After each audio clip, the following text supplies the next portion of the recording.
Hey again, everyone. It's Rob Ryder, and it's Tuesday, October 4th, 2022. And is military justice our relief? Very well could be, and that's what this video is about. And it's a really important subject because the civilian courts just don't seem to get it done for, the common man. Seems like it's a rigged system.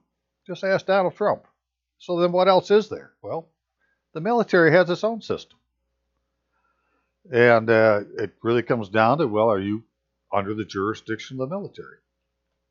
Well, we could say that if we're at war, then we are under the military, and we're under the international laws of war, which includes the Department of Defense's Law of War Manual information, which has in there all these different classes of people.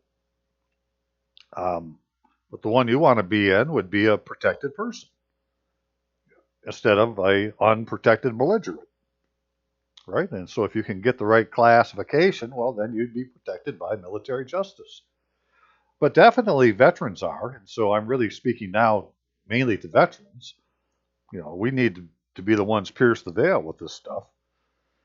But there's just all sorts of things that shouldn't be happening to veterans right now because we are under the UCMJ. We're just not claiming the privilege. And so let's get into it a bit. I am Staff Sergeant Robert Allen Rutluski, U.S. Army veteran, also known as Rob Ryder. On YouTube, I'm Rob Ryder with 3 B's, ROBBBRYDER. And my email address is courtofrecord@AOL.com. And hey, if you're a commander, please call 616-712-6179.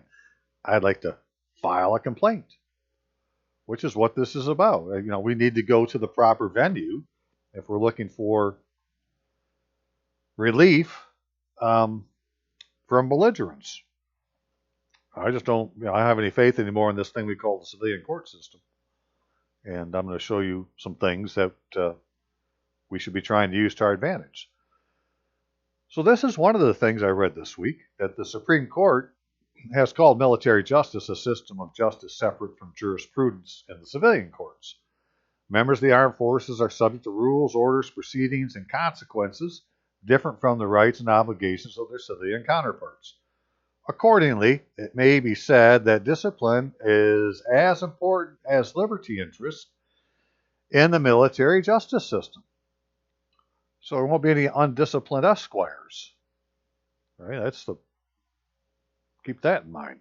The Constitution specifically exempts military members accused of a crime, right? Military members accused of a crime from the Fifth Amendment right to a grand jury indictment. So if you're a military member, you can't be, put up for charges by a grand jury indictment. You're exempt from the right, from which the Supreme Court has inferred there are no right to civilian jury in court-martial. However, in part because of the different standards provided in court-martial, their jurisdiction is limited to those persons' offenses that military has legitimate interest in regulating. So if you're, can say that you're covered by the UCMJ, and more importantly, get a commander to agree with you that you're covered by the UCMJ, because it takes a commander to, push the button that gets the system working. Right? We need a signed order of a commander. If you get a signed order of a commander, well, then you're under the UCMJ, and you can have your like an Article 139 hearing, which is something we're going to talk about today. But you can also file charges and specifications about people who are violating the law or, warring with the Constitution or claiming to be a public officer and don't have an oath of office.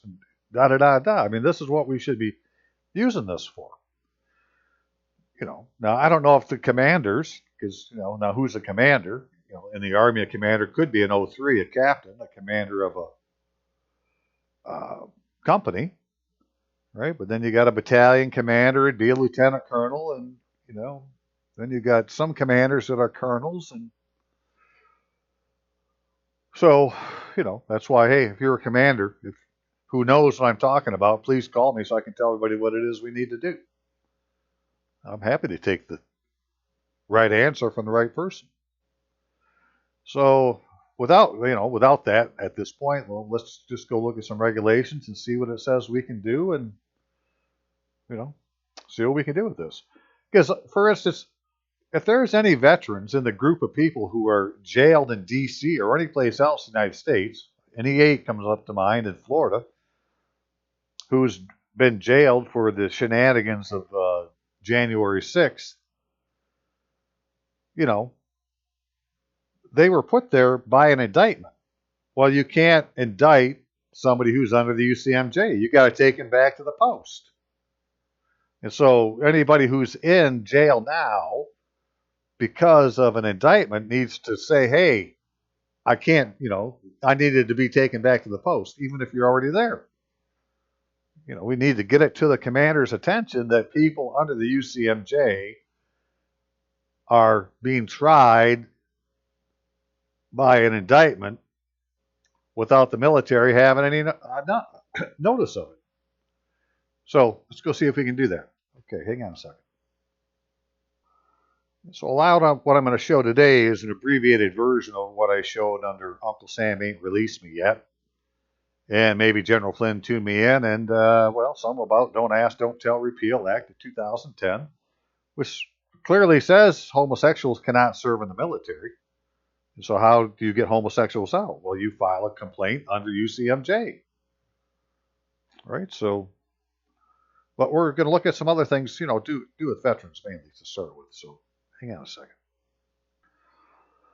Okay, let's talk really quick about the Uniform Code of Military Justice, which for our purposes today, all we really want to know is, well, are we covered by this? And if we were, what could we might use it for? Right, so this is also called Chapter 47 of Title 10, United States Code, Chapter 47.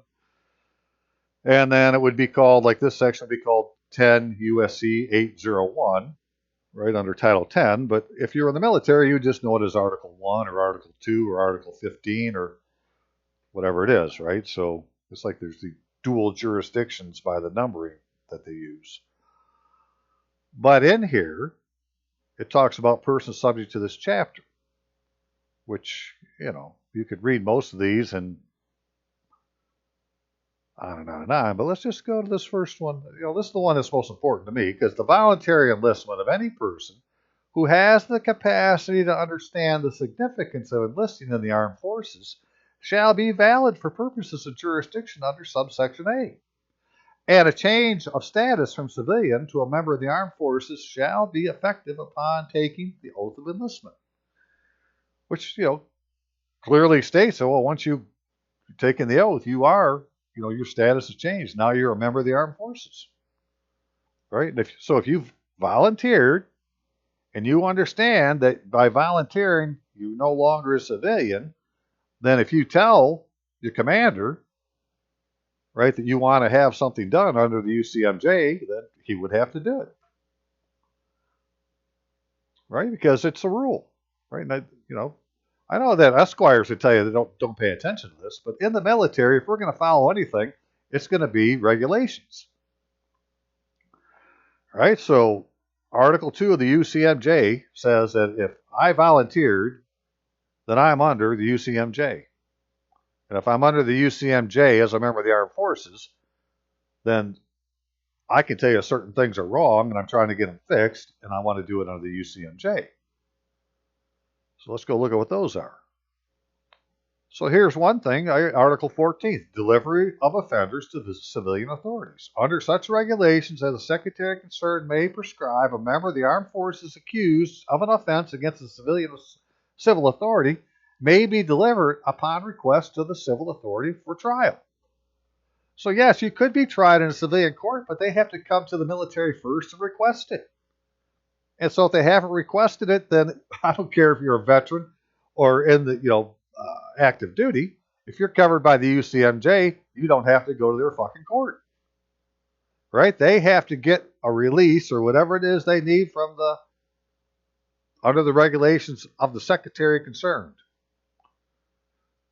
Right? So they haven't done this. So anybody who's in any kind of civil court right now, or believe that you are, and you're a veteran, you need to tell them to stop and ask if they, you know, complied with Article 14 and to show you the proof.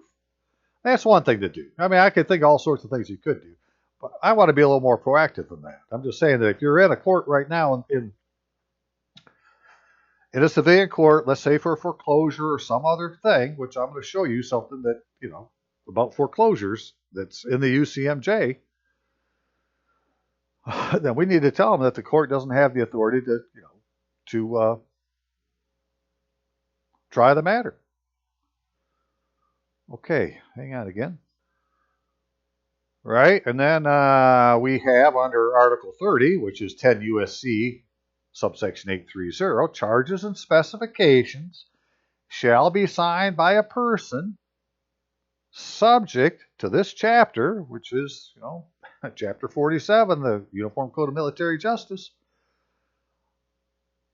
under oath before a commissioned officer of the armed forces authorized to administer oaths and shall state, right, the signer has personal knowledge of something and so forth. Now, as it turns out, we're going to look at Article 27-10 here shortly, which is military justice.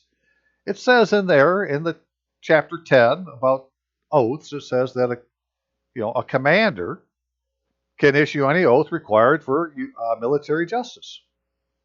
So we're back to who's the commander, right? As we talk about the O3, can I go down to the local armory to that commander and have him take my specifications and charges?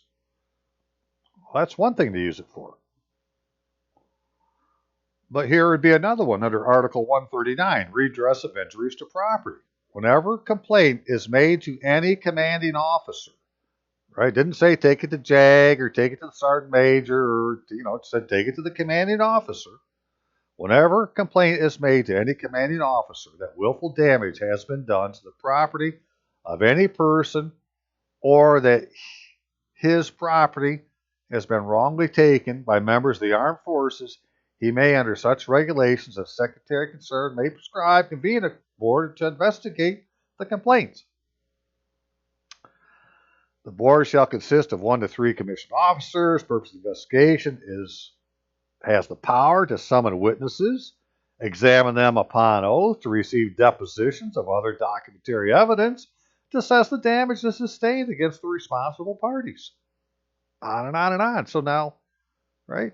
This would be, anybody could use this against anyone that's under the UCMJ. And I'm saying anyone who has a gold fringe flag is under the UCMJ. Actually, anybody who's under the the flag of the United States, whether it's gold fringe or not, if it's on a flagpole outside, still it's that flag, the symbol of our nation, excuse me, is regulated by an Army regulation, AR 840-10, 840-10, right? And it says in there that the flag of our symbol of our nation can only be displayed in military installations, in military offices, and military, somehow attached to the military, except for, it makes one exclusion, except for schools, right? They can have a flag, but they're not under the military. Okay, so, the post office got a flag. Well, it's under the military. Well, I believe you go to a bank, they got a flag. Well, guess what? It's under the military then. That all of these things that we believe to be the government and all these other entities that we're dealing with in the public are actually agents working for the military government that was created as part of the Lieber Code after Lincoln declared martial law over the United States by his suspending the writ of habeas corpus. He basically suspended the Constitution. You can't, just suspend one part, spend it all. At least under the civilian government part.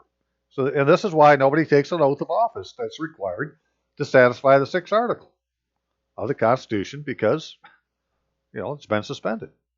And so we have these agencies that are acting, created to supply government services that we need to have under a wartime government. And what they have done is they have unionized themselves, and now they're acting like they're the government. When really what they are is just contractors working for the government. Because, the United States is a union. So there shouldn't be any unions under the Union of the United States. Employee unions. Anyways, that's kind of off the beaten path of this stuff, but it just all kind of ties together. What is important, though, is that anybody is supposed to be able to redress their grievances by taking their complaint to any commanding officer. Right? And so, as I showed in Uncle Sam Ain't Released Me Yet, I have a discharge document that says I was discharged from the Armed Forces of the United States. But the document that I signed going in says that I joined the Armed Forces of the United States. Excuse me. The discharge document says Armed Forces of the United States of America, where my document that shows where I enlisted says Armed Forces of the United States, without any America on there. Two different jurisdictions. So I've never actually been discharged from the military. So somebody's holding my property because I'm supposed to still be paid if I'm in the military. Which is, one of the things that we're going to try right now. And so somebody else is going to be trying this with a commander, where initial contact has been made. So he's called the commander's office, and the commander was out, but he talked to some lady, told him what he's trying to do, right? Have an Article 139 hearing, redress injuries to property. And I think he actually had to call twice. But soon after that, the senior enlisted of that command called him and said, "I understand you have something you'd like to talk to the commander about. What can I do to help you?" And he basically told him, said, "Look, I'm trying to get a Article 139 hearing. And it says in Article 139 of the UCMJ that I'm supposed to contact the commanding officer. I'm just trying to follow the regulation." And the senior enlisted said, "Well, I'm going to have to tell the commander that." All right, so that was at the end of last week. And so what is it? Today's Tuesday. We'll see what happens, right? But he's already made the initial contact. He just hasn't been, told, "Come on in and have your 5 minutes with the commander yet," which is really what he was looking for.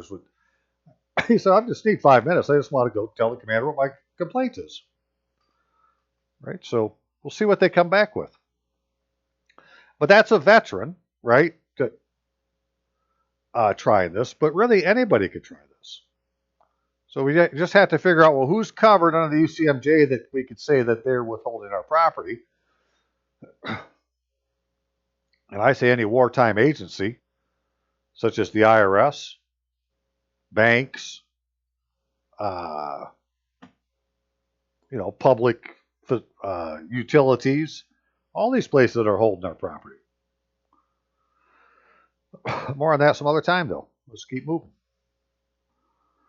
So in the UCMJ, they have this particular section that has to do with the punitive articles, right? I just wanted to point this one out here, this 923A, Article 123A, right? Making, drawing, or uttering check, draft, or order without sufficient funds. Well, this is what they do with your note if you have a mortgage, or you believe you have a mortgage, right? Where there's supposed to be this promissory note, where they take your note and they endorse it and they turn it into a check. I'm going to show you one right now. Yeah. Okay, here's a note, right, to do with somebody's mortgage. It doesn't really matter what all this stuff is about. We just go to the part that we're talking about where it says pay the order of, right? Well, this is like a term of art, pay to the order of. And you put pay to the order of on checks, drafts, and notes. Or what did this one, what did UCMJ call them? Check, draft, or order, right? Pay to the order. If you were to Google that, is the endorsement that goes on a check, draft, or order. Right? So they take your private note and they endorse it and they turn it into a check. Well, by doing that, they've canceled the debt. But as you can see, they leave this line blank, right? There's nobody's name there. So now it's like endorsed in blank. So the owner hasn't come to get the check to cash it. And I'm a believer that if whoever puts their name in that line, pay the order of, could take it to their bank and say, deposit this and tell me when it clears, because it's a check, right? And banks can negotiate checks, drafts, and orders. I mean, what do they call? A second here. Right? So there weren't sufficient funds for that check. I mean, somebody just turned it into a check. Like,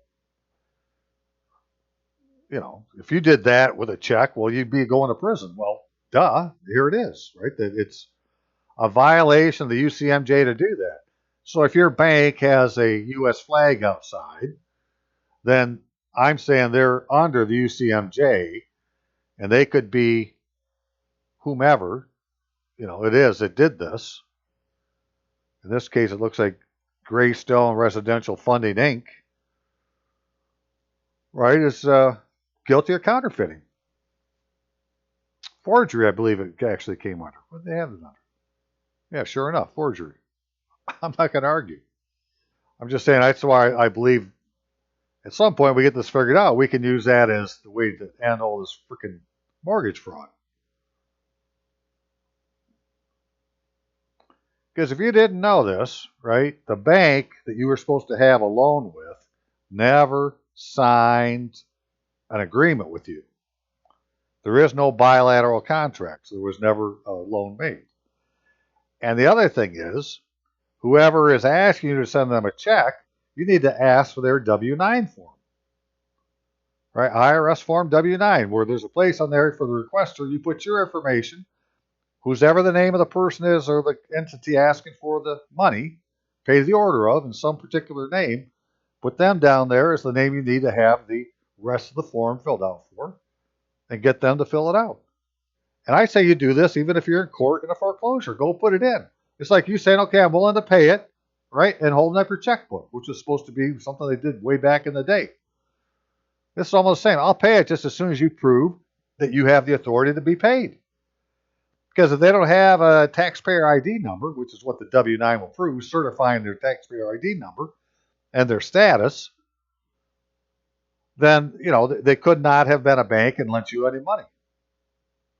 And I believe it would stop the court case immediately. But you need to go put it in the freaking court case.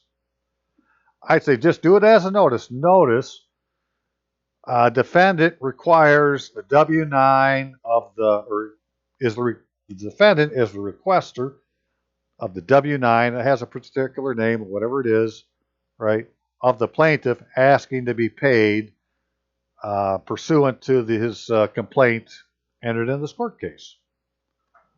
And now the court knows that you've asked for it. Well, until they give it to you, then, you wouldn't have to pay them. So something else to think about. It has nothing to do with what we're doing here, but, I got people call me all sorts of problems, right? If you're in a foreclosure, ask for the frickin' W-9. Completed W-9 of the plaintiff. Just one more real quick, right? False official statements. So if somebody's making some false record that you owed them money, right, doing it in the civilian court, and then trying to bring you to court without having gone to the military to have you released to go to the court, which made it a crime in the first place, well then whatever they're putting in the court case is a false official statement. So I'm just saying there's so many things we could use this for. If we could just get a commander to agree that we're under the UCMJ, and since we are, that we can file charges and specifications, and since we can, well then they can investigate.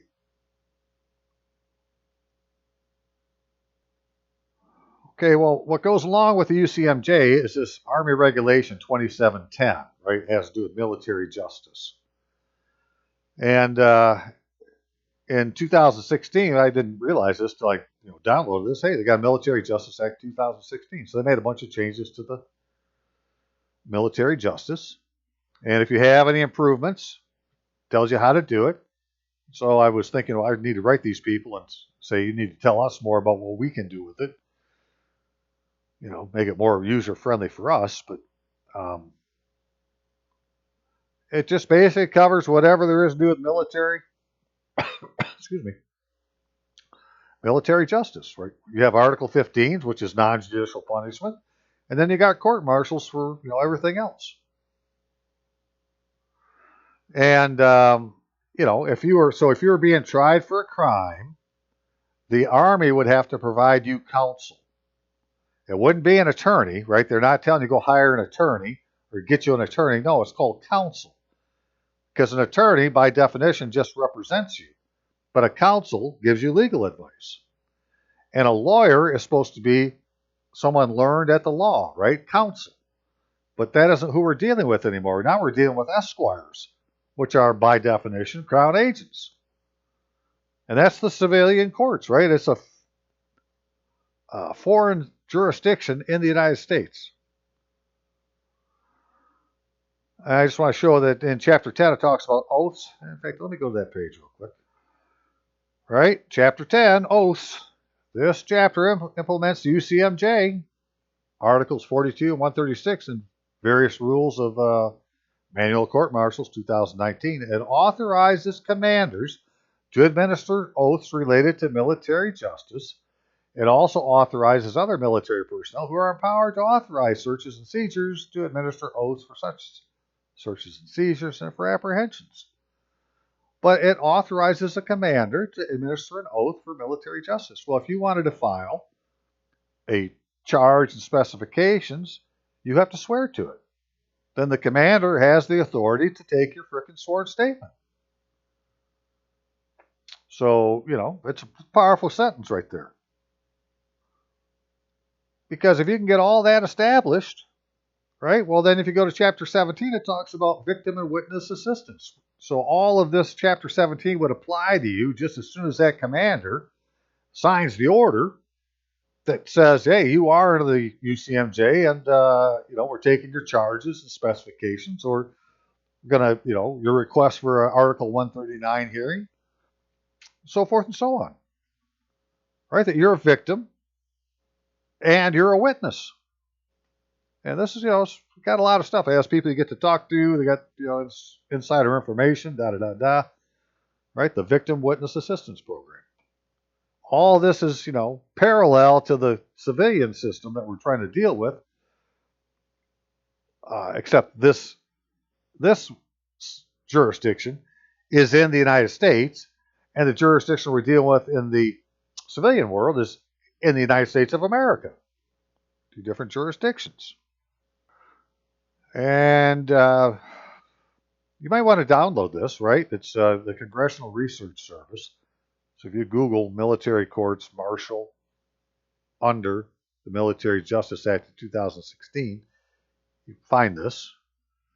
And this is where I had that, in the summary at the very beginning, talking about the fact that, if you're in the military, you can't be tried by grand jury indictment. Right? Because those aren't allowed under court martial. So because you're in the military, if you committed a crime, you're supposed to be tried by a court martial. Or they're going to have to come, to the base, basically, and request that you be released to them in the civilian world to be tried there. But without that, you need to be tried under a court martial court. So I'm going to give you an example of something I'm trying for a guy that this is what's happened. And so if you know somebody who's being held in jail that's a veteran, you might try the same thing. And if we can just find one commander somewhere that's willing to take the frickin', take the complaint, well, then away we go. So here was what's going on.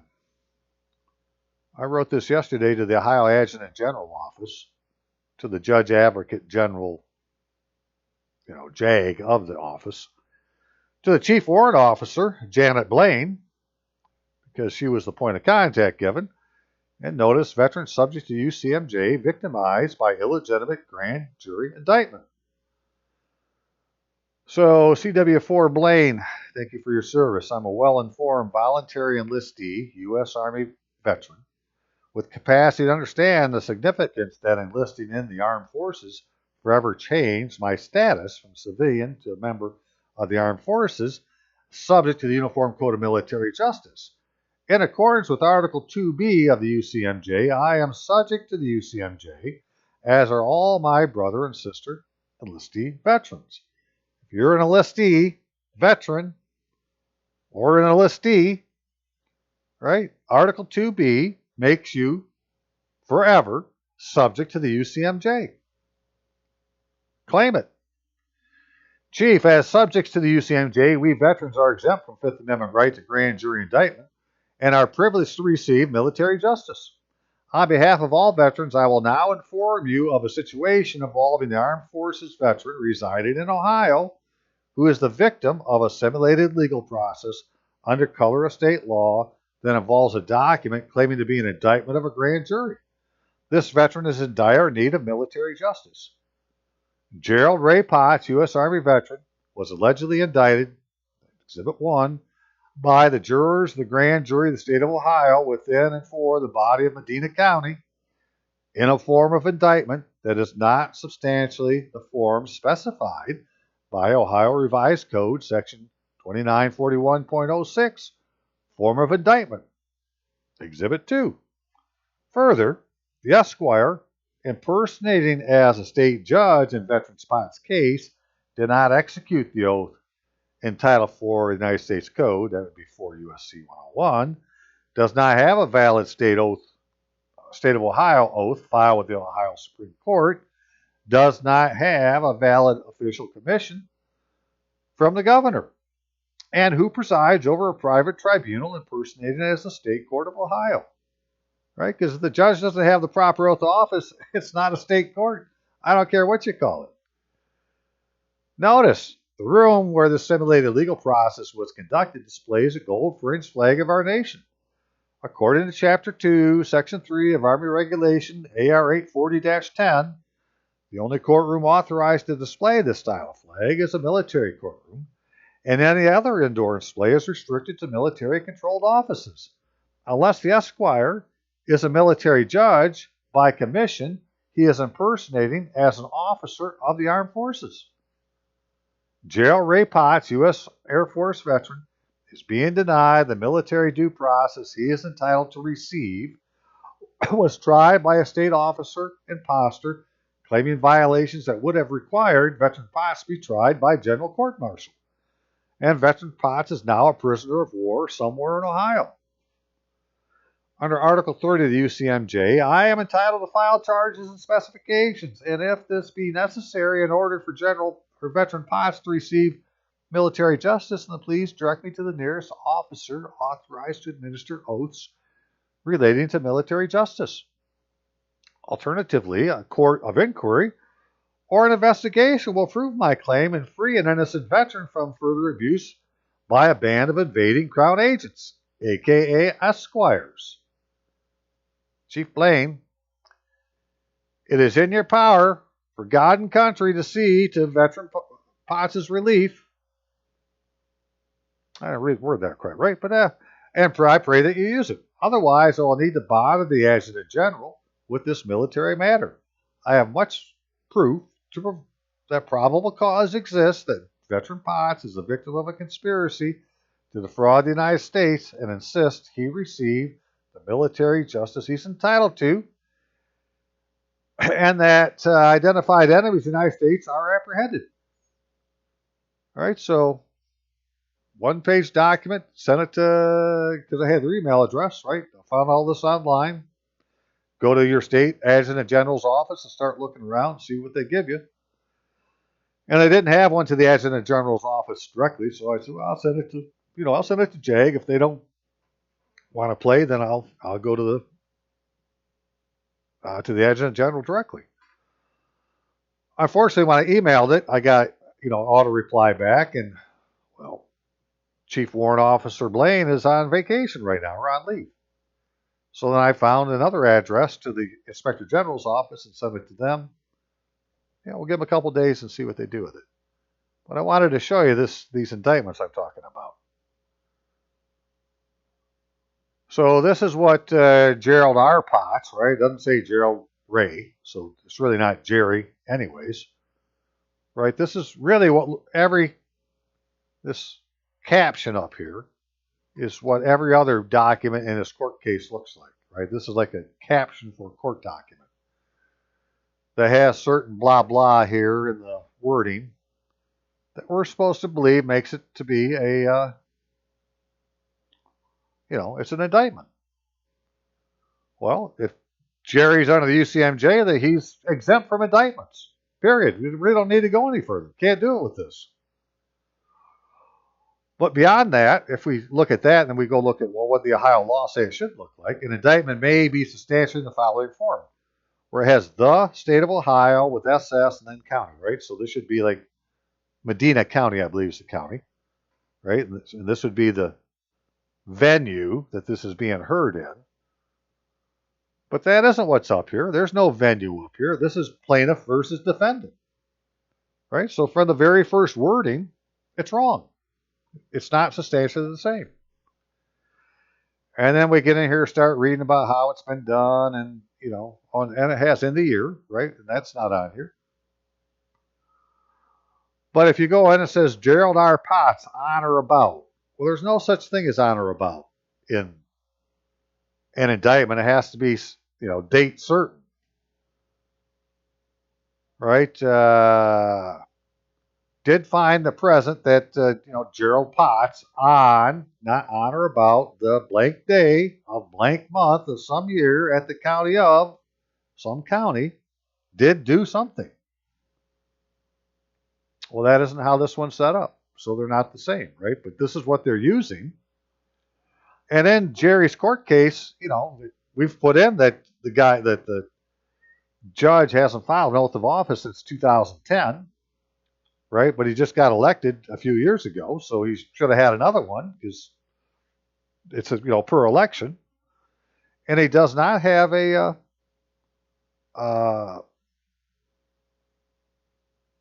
commission from the governor. All right, so he doesn't have the paperwork to hold the office.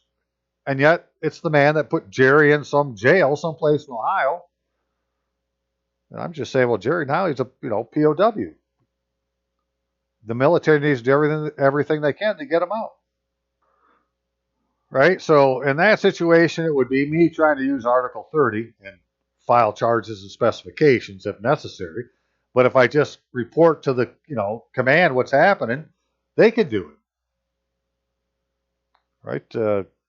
Some officer can, claim a summary court martial, go investigate. Or the court martial convening authority can say, well, let's set up a board of inquiry and find out what's going on. It doesn't really take any more from me. I've informed my chain of command what's going on. They don't need me. Okay, and the other scenario then is under Article 139, where we're saying, look, somebody's holding our property. We want to get it back. Right? Redress of injuries to property. Whenever a complaint is made to who? Commanding officer. That's what we're trying to do right now, so let's take a look at that. Hang on. Since it hasn't actually been delivered yet, we're going to, keep it this way. So the commander, all right, complaint and request for the convening of a UCMJ Article 139 board. Commander, thank you for your service. Sir, it's great displeasure. I must inform you my property is being wrongfully taken by Armed Forces of the United States. I declare that there are intentional errors and omissions in the U.S. Navy, Department of Defense, and other federal government official records that adversely affect the status, privileges, pay, and identification I am entitled to as a member of the Armed Forces of the United States. And I ask you to convene an UCMJ Article 139 Board of Inquiry to investigate. As an example, according to my enlistment agreement, DD Form 4, I enlisted in the U.S. Naval Reserve of the Armed Forces of the United States, but my certificate of discharge clearly states that I was discharged from the Armed Forces of the United States of America and its United States Navy, neither of which have anything to do with my enlistment agreement with the Armed Forces of the United States. In fact, had I been discharged from the U.S. Naval Reserves, I would have been awarded the U.S. Navy Honorable Discharge Lapel Pin, and my DD-214 would list it as being awarded. There is no such indication on my DD-214. Let's take a look at that real quick. So if somebody in the Navy had been discharged, and they would be awarded this PIN, U.S.U.S.Navy, honorable discharge, right? And if that was awarded, then that award would have to show up on their DD-214, which is supposed to list all the awards you were given. Well, they have the same thing in the Army, right? Under the regulation on awards, it says if you're discharged, you're supposed to get a Soldier for Life lapel pin, right? Not just get, it's supposed to be awarded to you. So it's, it's not just, here, take this on the way out. No, it's an award. There's documentation to show that you've been given it. And if you retire, it's the same thing, but it just says retired up here. Soldier for Life. Well, duh, Soldier for Life means soldier for life. I mean, they're telling you by the pin you should have been given if you were discharged. So if you never got this pin, then you've never been discharged. Pretty simple. Okay, so continuing on then, sir, as my DD-256N contains false statements and the U.S.Navy Honorable Discharge lapel pin is not listed on my DD-214, there appears to be no evidence that I was discharged from the Armed Forces of the United States, U.S. Naval Reserve. My DD-214 evidences I was transferred to the Naval Reserve and makes no mention of my discharge from military service.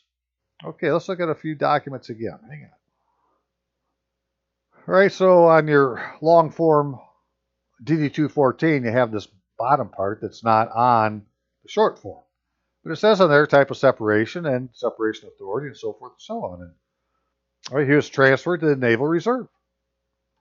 Well, that's pretty clear. Okay, and here's the form for honorable discharge, right? Supposedly for the Navy, where it says, honorable discharge from the Armed Forces of the United States of America. Well, let's look at a DD Form 4, which is the form you fill out when you go in. It says Armed Forces of the United States. So, right, this is where you enlisted into, but it's not what your discharge says you were discharged from. So apparently you've not been discharged then if you're in the military. Right? If you're a veteran, you've never been discharged Armed Forces of the United States. Never happened. Right? So, which is all, it's all legit. You don't have to be. If you go a little bit further into the DD4 form, it talks about for all enlistees and re-enlistees. I understand that many laws, regulations, military customs will govern my conduct, require me to do things under this agreement the civilian does not have to do. I also understand that various laws, some of which list in this agreement, directly affect this enlistment agreement. Some examples of how existing laws may affect this agreement are explained in Chapter 10 and 11. I understand I cannot change these laws, that Congress may change these laws or pass new laws at any time that may affect this agreement, and that I will be subject to those laws and any changes that make to this agreement. I further understand that, and it goes through all these things that you agree to, but one of them is you understand that you're entitled to receive pay, allowances, and other benefits as provided by law and regulation. And then just real quick, under title or number 10, I understand that I can be ordered active duty at any time while I am a member of DEP. At a time of war, my enlistment may be extended without my consent for the duration of the war and for 6 months after ascent. That's Title 10, United States Code 506 and 12103. Both say the same thing, that once you enlist, right, you've enlisted until the war is over. And that's lowercase w war. And, we're under the international laws of war right now, so the war isn't over. And you're still in the military. They just never told you. This is just the newer version of that same form. Right? This is the DD Form 4. Down here, right? DD Form 4, which anybody who enlisted filled out. And you can see here they have name, last, first, middle. Right? Last, comma, first, comma, middle. So if you had a middle name, then for me it would say Retluski, comma, Robert, comma, Allen. But that isn't how they do my name when they do it backwards. They put Rytlewski, comma, Robert Allen, with no comma between Robert and Allen. So Robert Allen is my first name. Okay, that's on this form. Now, this is the sneaky bastards, right? So we go to this other form, which is the DD form 1966, which is also for the Armed Forces of the United States, right? Record of military processing, right? They have you using a name with a middle initial. Last, first, middle initial. And so this would have Rytlewski, comma, Robert, comma, A. Now, I haven't found this one in my official records, but, this is a form they have you fill out. And they're having you, by the time you're done with this form, you will have certified that your name, in my case, is Robert A. Rytlewski. Right? So your records are being done under one name with a middle initial, but the person that enlisted is in your full legal name under the DD4, which is just one record in this group of records, but it has a different name on it. Right? Type certification recruiter, right? Last name, first name, middle initial.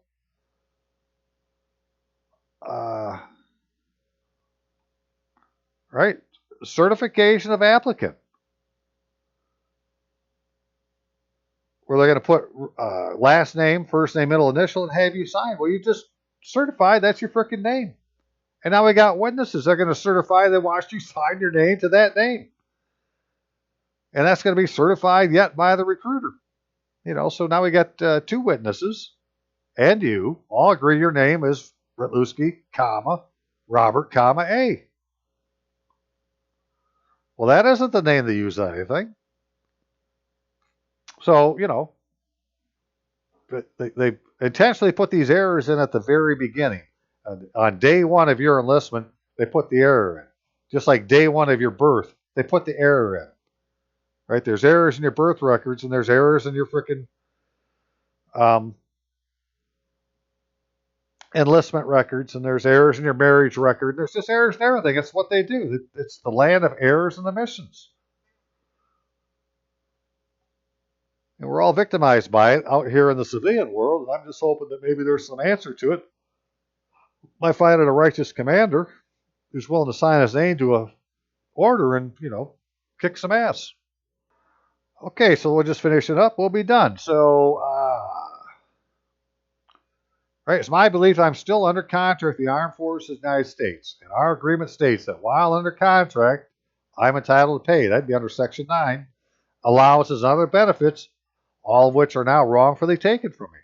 I did not serve in the United States Navy of the Armed Forces of the United States of America, described in the Certificate of Discharge, and this document's creation is proof of a scheme by someone in the Armed Forces to wrongly take my property, disenfranchise me of entitlements contractually owed me by the Armed Forces of the United States. To make matters worse, the United States is now in violation of international laws of war for failure of the Armed Forces of the United States to provide me the Geneva Convention identification card required by the Department of Defense Law War Manual and international law service members are to possess. Please be advised that according to Section 4012, which is Certificates of Service, persons reported missing, of the Service Members Relief Act, a certificate of service under the signature of the Secretary of Navy is prima facie evidence of, and my individual service facts it contains,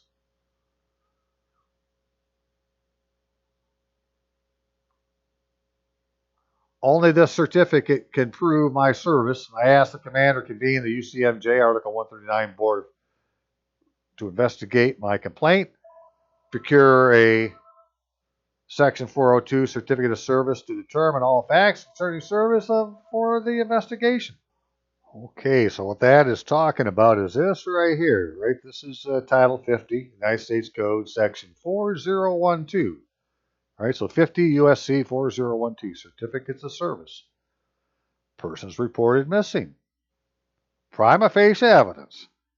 In any proceeding under this chapter, a certificate signed by the Secretary concerned is prima facie evidence as to any of the following facts stated in the certificate. Right? That the person named is not, has been, or has not been in military service. Well, we'll get it decided. Am I in now, or was I in? All right, the time and place the person was entered the military service, the person's residence at the time of the person entered military service, the rank, branch, and unit of military service of the person upon entry, the inclusive dates of the person's military service, the monthly pay received by the person at the date of the certificate's issuance. Right? Could they issue it now? They're going to tell you if you're getting paid yet.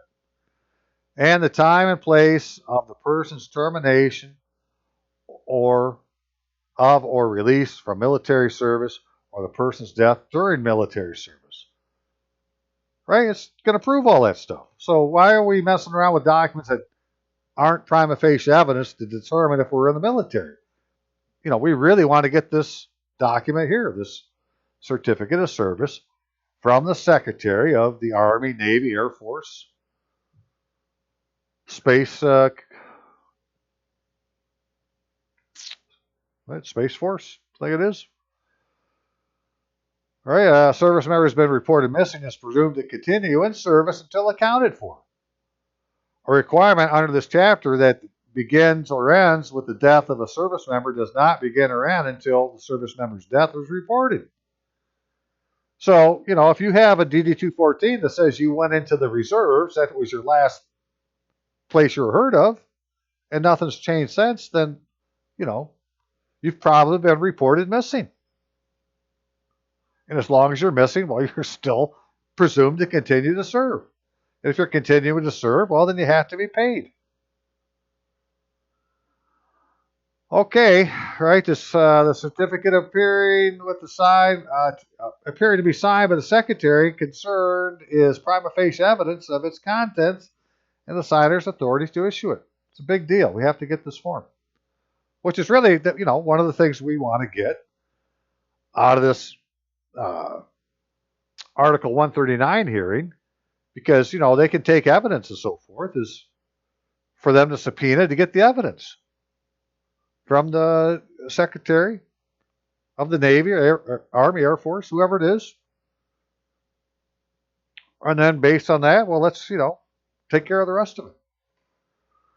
But this is based, you know, this right here is based on what anybody who's been discharged. If you go look at your discharge document, and it says you were discharged from the Armed Forces of the United States of America, well, you got the same problem, because that is not the outfit that you signed up with. We signed up for the Armed Forces of the United States, and we are still in it. Okay, that's enough for today, but, you know, I'm going to try to use the UCMJ, and we'll just see what happens with it. And if we got any commanders out there that, you know a captain in the military, please ask them to watch this video. And, sir, if you want to help, somebody give me a call and tell me how we're supposed to do this. Okay, I'm going to leave it there. Have a great day.